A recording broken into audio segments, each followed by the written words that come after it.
So sometimes things not going the way that you want is what leads to a new idea or a Mhm. change that's for the Mhm. better. So the question here, I'd like to ask, like, what was a like a big failure in your life, or just something that didn't go the way that you had hoped, or maybe something that you did literally fail at, and what did you learn from that experience, or like what was the Mm. big lesson from that failure?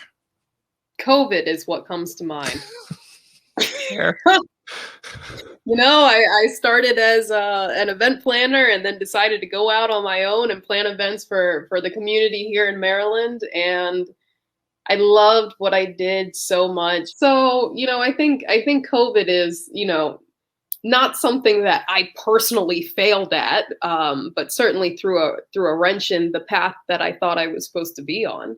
And if COVID had not happened when it did, I would still be just planning events for the cannabis industry and having a monthly brunch one Sunday a month. And, those were important and those were special and they were so fun.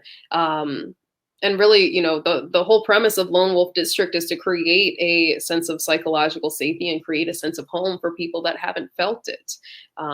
But being completely thrown for a loop with COVID made me see that the impact that I can have is so much bigger than just one community.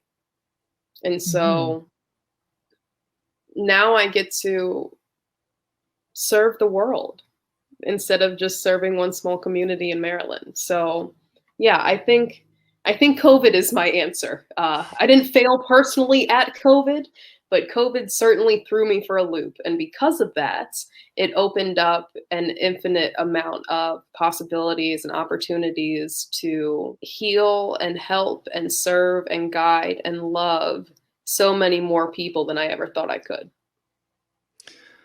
I really appreciate that answer, and I've kind of said it before on this show, but I'll give you and perhaps new listeners the lowdown again.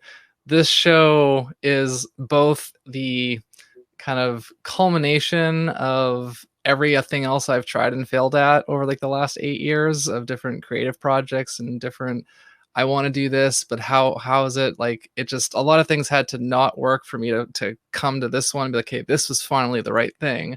But also that I had actually been planning to start this show in February 2020, and I was Mm. actually planning to do it like in person, and like I was getting, the studio, which was my bedroom, and still is, set up, and testing out the multi-camera setup that I was going to do, because I was going to have people physically come to my apartment and sit down with me and do this, like, where we could physically see each other. That sounds kind of weird. Anyways, and then COVID happened, and like why that was, so the reason that that led to hat collecting was because I had a totally different name planned for this show originally, and then getting it like disrupted, and like, okay, well, I can't do it now because a pandemic is happening.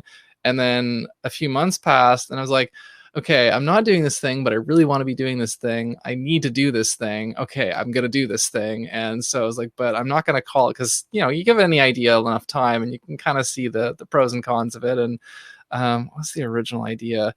I think the show was originally be called Sometimes Why, but like the letter Y, but the idea being sometimes why, like the question, because it kind of was meant to be like a curious discussion, ponder ideas kind of thing. And I realized, like, that's not a good name. So I started thinking of different ones. And then it was like, I was thinking about the hats and all that. And then eventually I came to hat collecting. I was like, I think that works. And it stuck. So yeah, if the pandemic hadn't happened, I might have started a show with a dumb name, and then I would have eventually maybe changed the name.